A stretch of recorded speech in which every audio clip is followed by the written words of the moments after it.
Hi, this is Tina. I'm a recovering compulsive overeater. Welcome to our workshop, The Importance of Working All 12 Steps. Gloria, could you please lead us in the Serenity Prayer? Sure, Tina. Thank you. God, grant me the serenity to accept the things I cannot change, courage to change the things I can, and wisdom to know the difference. Thank you very much. Before starting today's step, we would like to share with you the introduction to the 12 steps, which is in the Overeaters Anonymous, the 12 Steps and 12 Traditions of Overeaters Anonymous, Roman numeral page 9, Introduction to the 12 Steps. We at Overeaters Anonymous have found in this fellowship a way to recover from the disease of compulsive overeating. After years of guilt over repeated failure to control our eating and our weight, we now have a solution that works. Our solution is a program of recovery, a program of 12 simple steps. By following these steps, thousands of compulsive overeaters have stopped eating compulsively. In OA, we have no program of diets and exercise, no scale, no magic pills. What we do have to offer is far greater than any of these, a fellowship in which we find and share the healing power of love. Our common bonds are two: the disease of compulsive eating from which we all have suffered, and the solution that we are all finding as we live by the principles embodied in these steps. Since our program is based on the 12 steps, we would like to offer here a study of those steps, sharing how we follow them to recover from compulsive eating. We hope in this way to provide help for those who still suffer from our disease. If you think you may be a compulsive overeater, give yourself a chance for recovery by trying the OA program. Our way of life, based on these 12 steps and 12 traditions, have brought us physical, emotional, and spiritual healing that we don't hesitate to call miraculous. What works for us will work for you too. And again, that's in our 12 Steps and 12 Traditions of Overeaters Anonymous. Today we're continuing with our workshop on the importance of working all 12 steps. And today we are on step 9. Make direct amends to such people wherever possible, except when to do so would injure them or others. We will be referring to the following literature: the 12 Steps and 12 Traditions of Overeaters Anonymous, the 12 Steps Workbook of Overeaters Anonymous, the AA 12 and 12, Voices of Recovery, page 246, and A Taste of Lifeline, page 48. There will also be time at the end of the workshop for sharing. We're going to start off with Gloria, who's going to first share her personal story and then talk about her recovery within step 9. Hi, everybody. I love what Tina just read, that we share the healing power of love. That comforts me just to say it.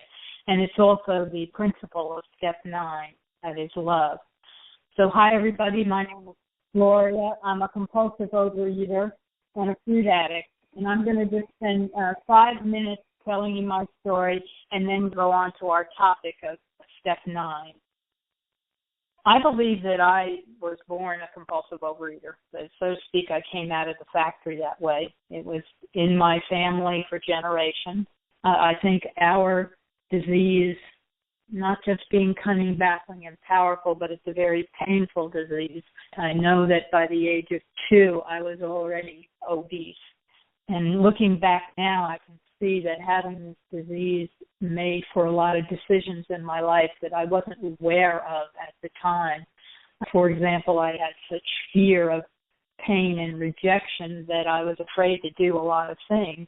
So I never experienced the growth that I might have as a quote, normal human being. It influenced where I went to high school. I didn't want to go to a regular high school, so I went to an all-girls high school. Things like that. My fears kept me enslaved.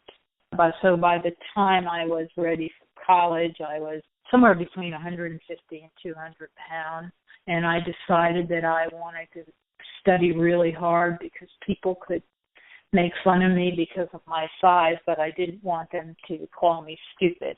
And so I became a kind of a giant head, just interested in academics and completely divorced in a way from my own body, my own spirit, and the world around me. And that continued for the rest of my not the rest of my life, but continued until I got into OA. I just continued to gain weight. I did manage to go on a massive diet and lose weight in order to get married, but the weight I was when I got married, that lasted about 5 days, and then I was back up. I controlled my weight a little bit with laxative abuse. I didn't realize it at the time, but I was also bulimic. And I did that for many years. By the time I went to my first OA meeting, August 9th of 1999, I was over 250 pounds. And what got me in really was that my son graduated from college in May of that year, and my dream had been to go to the graduation looking, like $1 million in a little white suit. And all I could do when I got there, I was over 250 pounds, and I had to wear a skirt and blouse, which was the only thing I could find to fit me. And so my solution when I got home from that horrible experience was to keep eating my way up to my top weight until I couldn't stand it anymore. I found myself in the rooms of OA. And at that first meeting, there was a woman who was to change my life. She came up to me and she said, in my memory, I used to be morbidly obese like you. She says that what she said was, I used to be morbidly obese. I think I can help you. Of course, that's not the way I remember it. I wanted to punch her at the time. So, of course, you can guess that she became my sponsor. And I joined our fellowship. She took me through the 12 steps. I became abstinent right away, and thus began the real work of living life on life's terms without using food as a drug. I lost over 100 pounds in 14 months, and more importantly, I became a much happier person with a spiritual practice in my life. This past August, I celebrated 16 years of abstinence OA. In OA, I never thought that the life I had today would be possible. It's truly a life beyond my wildest dreams. I'm basically a happy person when I was such an unhappy person. OA and the 12 steps make it possible, and of course, service. I have a disease of isolation. The more I'm connected to the OA program and the people in it, the better chance I have of remaining abstinent. And to me, service provides a major part of the answer to that. So with that, I want to kind of move into our topic and just say that when I took step 4, that was such an eye-opener for me because I began to realize that I had a part in things. All my life I blamed everybody else and anything that happened, well, you were doing that to me because I was fat. But when I took steps 4 and 5, I began to see that I had a part in things, that there were some things that, as it says in the big book, I had set the ball rolling. My troubles were of my own making. There were things that I did that caused other people to react the way they did. As I progressed in the steps, I realized that the steps are naturally in a form that creates a natural progression because I never have to do anything without preparing for it. Step 4, I write out my inventory, and then step 5, I can share it. When I deal with my character defects, steps 6, 7, first I make a list of those character defects. And then I'm able to see, what I'm getting out of them, and that helps me become ready to have them removed. But first, I have to become ready, and then I ask God to remove them.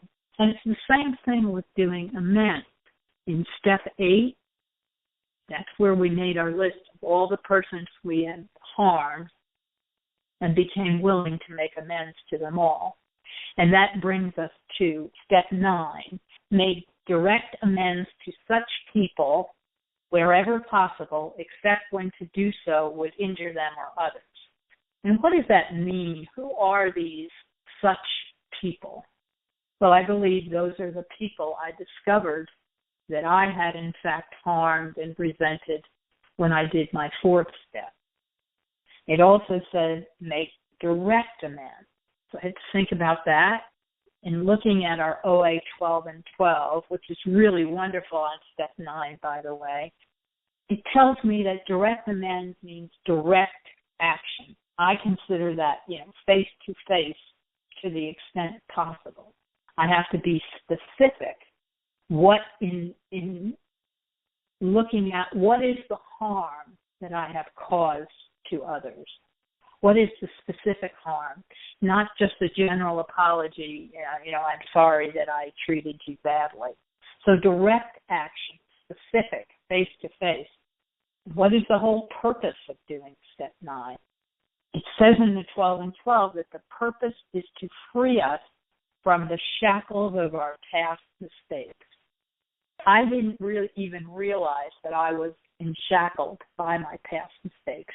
But those shackles, which I believe to be guilt, shame, and fear, those are the things that kept me in broken relationships, that kept me even. I ate when I felt guilty, and I ate out of shame, and I ate out of fear. The 12 and 12 also tells me that the purpose of step 9 is to clear away all that, the guilt and the ill will, and to mend the relationships. And the most important thing, which we discovered in step 8, is that I have to be willing to take this step 9. 12 and 12 makes it clear that if I am unwilling, if I don't do it, I'm unlikely to have the kind of recovery that I want to have. There's a wonderful couple sentences in the AA 12 and 12 about willingness. And this is in step 9 on page 87, and it says, above all, we should try to be absolutely sure that we are not delaying because we are afraid. For the readiness to take the full consequences of our past acts and to take responsibility for the well-being of others at the same time is the very spirit of step 9. So I have to take responsibility. I have to be willing to take that responsibility of making those amends. And at the same time, to me, here's where the love comes in. I do it because I'm willing to take responsibility for the well-being of others. How people take my amends, as we know, that doesn't matter. The important thing is that I make the amends. And the key there is that I have developed this willingness, this love to do this, because I'm considering the well-being of others. And literature tells us some of the qualities that we need to make amends: good judgment, careful sense of timing, courage, and prudence.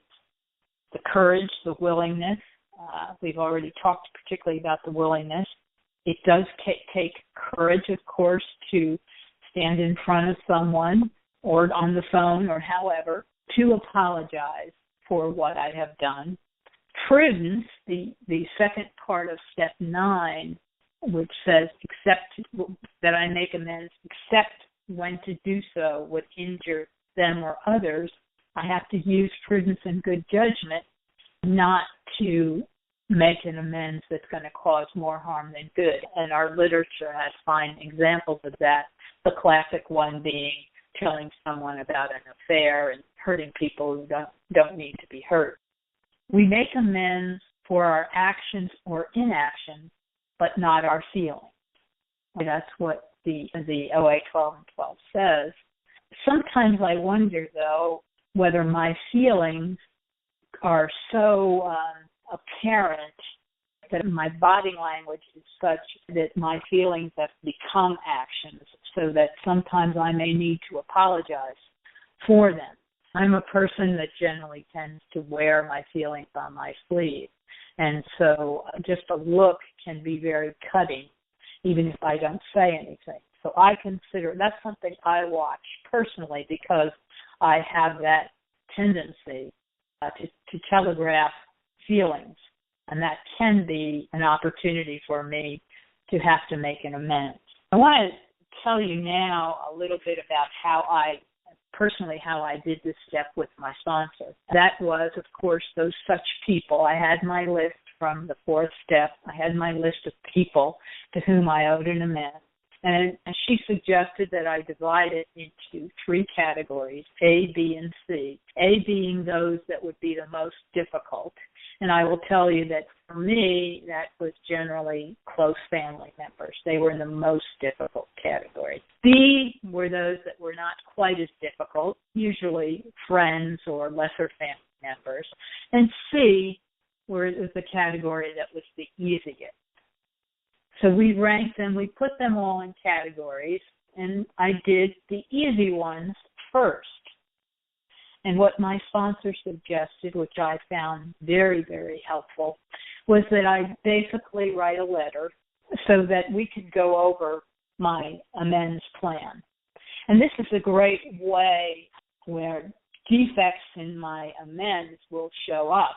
You know, the classic example, I'm sorry that I hurt you by not paying attention to you, but your personality was such that, you know, I didn't want to spend any time with you. Great example. I mean, we all know that's not the way to do it. It's not my job to point out your flaws. I've already forgiven you by this time, hopefully, for any harm you caused. The focus is on the harm that I have caused, my street, on cleaning up my side of the street. So C were the easy ones, and I want to mention one of those because I thought this was clever on the part of my sponsor. And one of the places I worked, they had coffee, of course, in the break room, and at that time I used to use Splenda. Splenda was a lot more expensive than some of the other artificial sweeteners. I don't use Splenda anymore, but at the time I did, and I would always take extra Splenda from the workplace to use at home. And then, you know, at first I didn't think anything of that, and then I thought, this is really wrong. This is not something that I should be doing.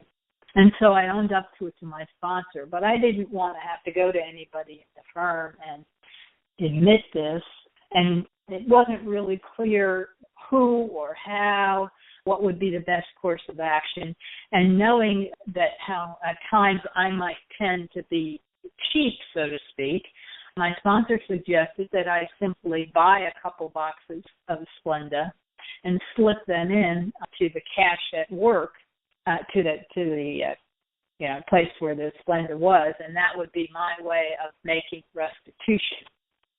I did that, and it's amazing how good I felt. We then proceeded with the letter B, those that were a little easier.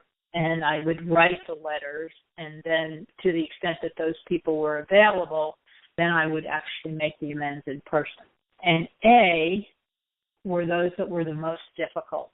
My husband, my son, my parents. I felt a great sense of guilt about the fact that I was never present when my son was growing up. I mean, when I raised him, I was so deep in my disease that there were so many times that I just wanted him to take a nap or do something so that I could spend my time eating. And that's a very difficult thing to make amends for. The key for me is remembering that amends means to change. It does me no good to keep apologizing for the same behavior. I'm never going to mend those broken relationships if I don't change my behavior. I'm going to continue to feel guilty and to be mired in shame. And if I do that, it's only going to lead me back to the food.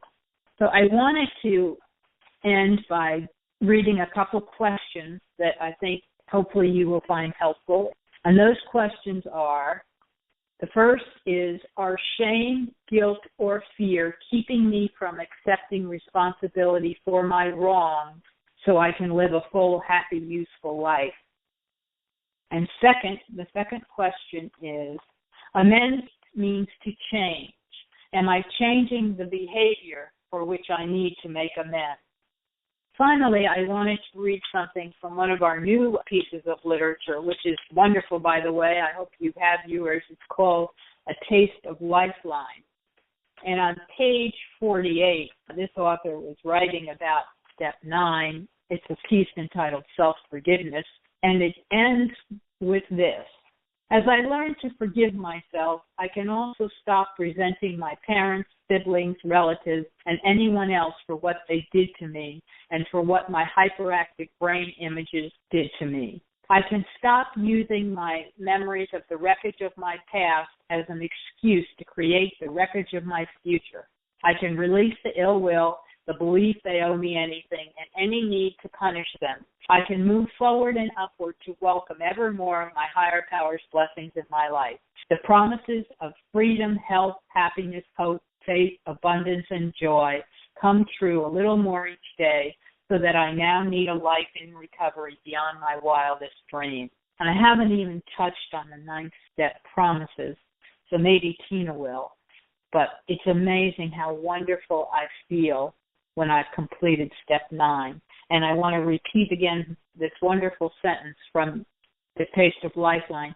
I can stop using my memories of the wreckage of my past as an excuse to create the wreckage of my future.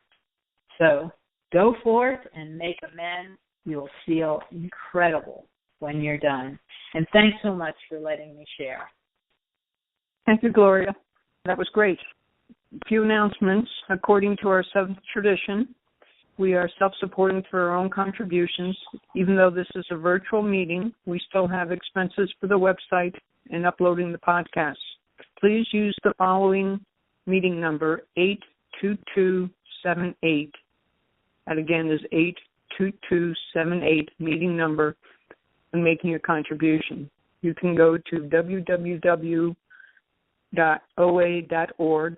and click on contributions, or you may also send your contributions to the World Service Office, P.O. Box 44020, Rio Rancho, New Mexico 87174. Once again, that's P.O. Box 44020, Rio Rancho, New Mexico. And we thank you for helping us to carry the message and to continue programs such as these. Hi, I'm Tina. I'm a recovering compulsive overeater. I'm very grateful for this program and very grateful to be abstinent. And I'm very grateful to be working on this particular project because it has encouraged me to really dig deep. And last month I was also involved in Step 8, and I was listening to it, and I noticed that I kind of started in 1989, which is when I came into the program. So in terms of my history, I too was a compulsive overeater from day one. My family tells the story, or I guess I do now, tells the story of when I was like 2.5. I went downstairs in the middle of the night to eat my Aunt brown bag lunch that she had made for work the next day. In terms of anything, I would always buy 2. My brother, who was not a compulsive overeater, would buy 1. I would sneak, I would steal, anything to get that food, and this was as a young age.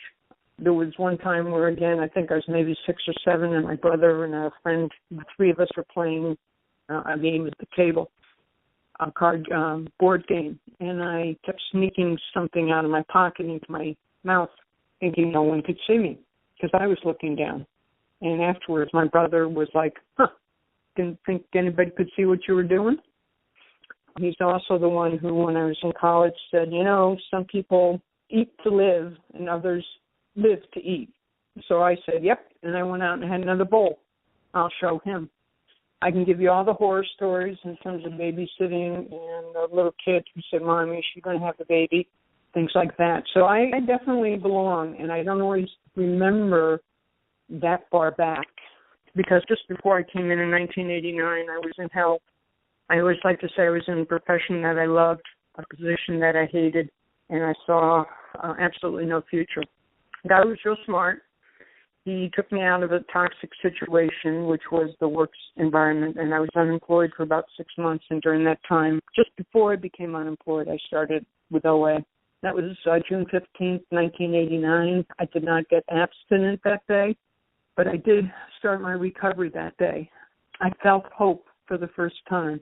I heard about people no longer doing what I still did with the food, and I thought I was the only one. I heard people sharing their strength, hope, and recovery, and I felt it. I just felt it in that room, and when I left, I was filled with hope. Long story short, I was unemployed for 6 months, so I had a wonderful opportunity to get a really good foundation for the program, which has helped me throughout the years. I have been abstinent for quite a while, thank you, God, and it's just for today. Another life-changing event in 1989 was I ultimately got a sponsor. I say ultimately because don't tell me what to do. Finally found someone who could give me both the discipline and flexibility that I needed. And one of those was to thinking, I'd like you to go to a step meeting. So I did. And we were on step 3, turning my will and my life over to the care of God as I understood him. 26 years later, I'm still going to that step meeting. And it's ironic because we're just started step 10 the other day. So it's like I'm reviewing what we just finished. Bottom line, I came, I heard, and I stayed. Thank you, God. And it wasn't me. It was my higher power, whom I choose to call God. It was having first a wonderful sponsor and then additional sponsors, the fellowship, etc. And I have done the steps in a variety of ways. Each way was the correct way at that time, meaning I've done it through the OA 12 and 12. I did it in a weekend, etc., etc. The other irony is I wasn't planning to talk about this, but today's For Today book, September 13th, which is on page 257, to err is human, to forgive is divine. If I am unable to accept the fact that people make mistakes, am I not rejecting them as human beings? Even more to the point, does my inability to accept my own failings cause me to see myself as not measuring up? For my own peace of mind, I need to forgive even the most damaging transgressions, but forgiveness of others can only come when I have learned to forgive myself. And for today, I pray for a forgiving heart and the willingness to let go of bitterness. And as Gloria mentioned, forgiveness is major in both steps 8 and 9. And one of the hardest ones, as someone mentioned in the workshop last month, is forgiving myself, making amends to myself. But I found that interesting. God always puts literature right when I need it. That's on page 257. But with the OA 12 and 12, when I was reviewing it, I felt like I wrote that chapter or that step. When I first heard the steps, I was like, no way. No way am I going to do step 9. Now, maybe I'll make a list, and sure, I'll become willing, but that doesn't mean I have to act on it. But there's no way I'm going to be doing step 9. And then with the help of a sponsor, and I strongly, strongly encourage you all, please get a sponsor or someone who has been through the step process, who understands step 8 and 9, work with them. If I did it on my own, there would have been a lot more damage. But I'm one of those ones who beforehand was like, nope, nope, nope, and afterwards sing the praises of it. Because as it says on page 75, our lives are changed, our broken relationships mended, and the ill will which poisoned our hearts for years is washed away. The poison which has been not only in my heart, but in my mind, just twirling and swirling and bubbling in my mind for years, is washed away. And that starts, with 4 and 5. It continues 6 and 7 and 8 when I made that list and I became willing. All those were releases. And then the opportunity, interesting word, opportunity to make amends. And as Gloria mentioned, make amends as in change. Before talking about the OA 12 and 12, also talks about not waiting on doing step 9. Because the longer I delay, the longer I put it off, the longer I procrastinate, the more chance I have of sliding back into compulsive overeating. And I don't want that. I just don't want that. My sponsor, again, sponsor-led, we did step 8, the list, which she helped me as to who has icon. And then step 9, made to recommend wherever possible, except when to do so would injure them or others. And I, too, with my sponsor, I didn't make lists of A, B, and C, but what I did do was write out my amends and then read them to my sponsor before doing it. And that way, again, my sponsor could point out to me what I was really saying. Was I cleaning up my side of the street? Was I taking responsibility for my actions without saying anything about the other person? And that just helped tremendously. And that in itself was freeing. Gloria mentioned the promises earlier before we were halfway through. just working on step 9 was freeing in a lot of ways, because it helps to clear away the guilt and the ill will so that I can establish better relationships. The spiritual principle is love or love for others. I want that spiritual principle. The big book, the OA 12 and 12, all the literature says the way I'm going to get that is by working the steps. Spiritual reprieve, one day at a time. Step 10 talks about permanence, but it talks about permanence as in repetition just for today. So I need to do these amends. I need to do these amends to clear off my side. The other thing, before I want to give a couple examples, Voices of Recovery on page 246 was September 2nd. Before starting out to make amends, we must let go of any expectations we may have. And that's actually a quote from the 12 and 12. The person wrote, I am becoming increasingly aware of a lesson I am learning from working step 9.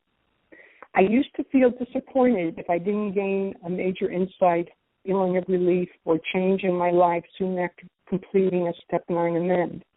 Now I see that the miracle of the work is often of a different nature. Sometimes it is right in front of me, operating daily in my life.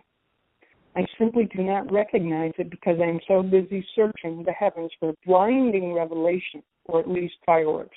So what I've learned with making amends is to have no expectations. They may accept them graciously, they may not. Many times they have not remembered them. Many times they say, oh, no, that was all right, that was no. And I'm like, yes, it was important. It is important for me to acknowledge what my behavior was. And usually I would make an appointment. I was a coward. I didn't say, can we go out together for coffee so I could do my 9th step amends with you. I would just like, can we get together for coffee and then explain. And I found this with both OA and non-OA people, how my 12 and 12 explains if in order for me to recover and to stay recovered and stay free from compulsive overeating, I need to make these amends. And in this particular, and direct amends, as Gloria mentioned, just being specific about what I was talking about without harming, without saying, well, you did this, so I did that. I was also taught to say, I can't change what I've already done. I was mean and angry when we went to this meeting, and I was unkind to you during the whole meeting. I can't change what I did then, but here's what I plan to do in the future, and to explain how I was going to change, how my amends was going to be living, not only with that person, but hopefully to learn from that situation to not do it with somebody else. You know, making amends, I even have some, at least to me, they're funny stories. And again, going into it, I never thought there would be anything that was humorous. I made an appointment with one person. This is someone that we just didn't get, oil and water. And then when we got there for coffee, she says, I know, you want to make amends to me. So I started off, and then the next thing I know, she's like, well, why isn't so-and-so making amends? And why isn't so-and-so? And I'm like, I don't know. All I know is I can tell you, I'm talking to you about what I did, and here's what I hope to do in the future. There are some funny times. I've never been punched in the nose. I've also made amends to those who are dead, particularly my parents. And in this case, again, I used my sponsor. I wrote a letter to my mother. My father was still alive, and I was able to make amends to him before he died, which made our last 2 years extra special. But with my mother, whom I adored, I wrote a letter, read it out loud to my sponsor, and then I went to the cemetery and read it. And even now, if there's something that I think of, I'll say, I'm sorry, Mom, this is what I'm doing now. And that, for me, is another part of step 9, living amends. I may not be able to correct what I did to somebody who's dead or that I can't find, but with living amends, I can improve the person that my higher power wants me to be by having the positive behavior in the future. So I try and be gentle, loving, and kind in situations where I didn't used to be. My higher power also has a great sense of humor. I have almost had felt like bruised ribs at a large convention. See friends other end of the hallway. My first thought is, wow, I haven't seen them since they moved. My second thought, I owe them amends. And that was my higher power talking to me. When I went through the formal process with 8 and 9, they didn't come up. But my higher power knew when I was ready to acknowledge it. And I did make arrangements with it privately and went over it. And again, in terms of the freedoms, there is such a relief in my mind, in my heart.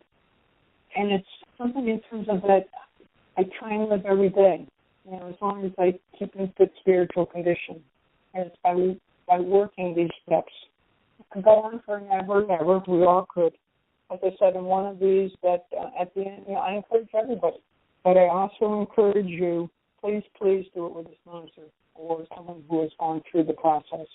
It is worth doing because it's part of for me, it's part of my recovery, it's part of my ongoing recovery. And thank you for letting me share today. Okay, we're going to go. Questions. Why should I discuss each amends with my sponsor or an OA member who is familiar with the Step 9 process? Why should I discuss each amends with my sponsor or an OA member who is familiar with the Step 9 process? And another question, why is completing Step 9 important to my recovery? Why is completing Step 9 important to my recovery? We are about to start with the sharing and just want to remind you that this workshop is being recorded and will be posted on the OA website podcast page. And by the way, Step 8 was posted last week. If you do speak, it is considered implied consent to have your share recorded and posted. To preserve your anonymity, please use only your first name or a fictitious name when you share. And in accordance with Traditions 6 and 10, please refer to OA-approved literature when you share. We are now going to open the lines for sharing. Any questions about 8 and 9? Hi, this is Agnes. I have a question. My question is the difference between forgiveness and making amends to somebody who's hurt you. I'm not sure. I know I'm supposed to make amends for my own part of the street kind of a thing, but when I feel like the person has hurt me so much intentionally, repeatedly, then I get all mixed up between, so I can own my 10% of the street or the situation, but I still struggle with how do I forgive them for what I feel like they did wrong to me. Gloria, would you like to answer that? I think that's a very good question because I'm a person who likes to keep score. And so, there's always got to be a quid pro quo or a tit for tat. It's sometimes hard to have warm and fuzzy toward people that have hurt me. But I believe that in the prior step, when I'm dealing with my character defects and when I'm becoming ready to have them removed and when I make my list of people to whom I owe amends, by the time I get to actually making the amends, the way I read the literature is telling me that I have to forgive them for whatever they have done to me because my amends is only to deal with me correcting what I've done for them. Whether they ever are made to answer for wrongs that they've done for me is up to God. So I have to work with my sponsor on that forgiveness so that when I make my amends, it doesn't get derailed. I don't get off track by thinking about what they've done to me. And if I'm focusing on what they've done to me, then maybe I'm not quite ready to make that amends, and I need to work with my sponsor a little bit more on that. Thank you, Gloria. I was also thinking, in terms of the big book, it encourages me to pray for someone whether I mean it or not. I think the big book says 2 weeks, but I know there have been times when it's been longer than that. And for myself, too, if I find that I'm getting angry when I'm thinking about making the amends, I'm not ready to do it yet. That, as you said, I need to work with my sponsor. I need to do some more writing, do some more reading, do some more praying, work on my side. It may not be the time, and it may be the time in 6 months or a year. Thank you. Any other comments about step 9? I have another funny story as to a step 9. One of my amends was we're supposed to make restitution, and I used to go to the movies, pay one ticket, and then stay all day and watch 4 or 5 shows. I talked it over with my sponsor, and we decided that was wrong, and I wasn't ready to make amends. Actually, I stopped going to the movies, and I ultimately changed sponsors, and then I started going to the movies again, and I think I bought 5 tickets for one show. That was my way of making restitution. And when I told my new sponsor, she was like, gee, I wish you had talked to me. I would have rather you had given the money to charity or something. So I felt like, damned if I do and damned if I don't, I can't win. I'm making amends, and yet but anyway, the important thing was in my mind I had made it. I no longer do that behavior. That is history. Any other comments? Hi, this is Meg. Hi, Meg. Why is completing step 9 important to my recovery? First of all, sometimes in order to forgive somebody, I need to get all my anger out, my resentment, my disappointment, whatever it is that I'm having trouble with that person. I need to get it out somehow. Writing a letter that I'm never going to send is my favorite way to do it. Sometimes I need to go to the ocean and yell. Sometimes I yell in my car. Anyway, to get it out of me. And then, but especially with the writing, I find that if I write, call them all kinds of names, let her rip, don't censor anything, just write until I have nothing more to say. That gets it outside of me. Usually, not always, but usually I see what my part is in the situation. And I can do something about my part. I can't do anything about theirs, but I find my part in it, and then I can do it. Then I can make amends.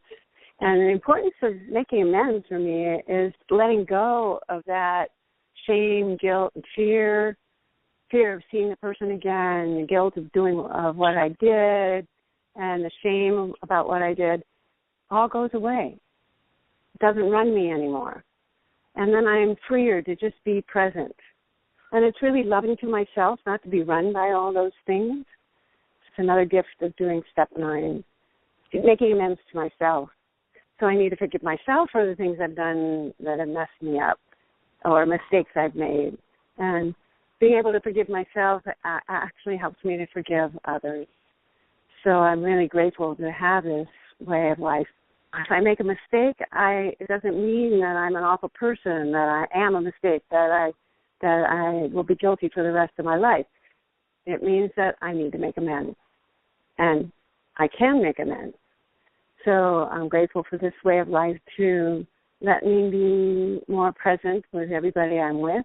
One example was I had a fight with a woman in OA during the meeting. She thought she was right. I thought I was right. And we started getting louder and louder, like yelling at each other. And it was awful. After the meeting, she started in again, and I started in again, and we got yelling.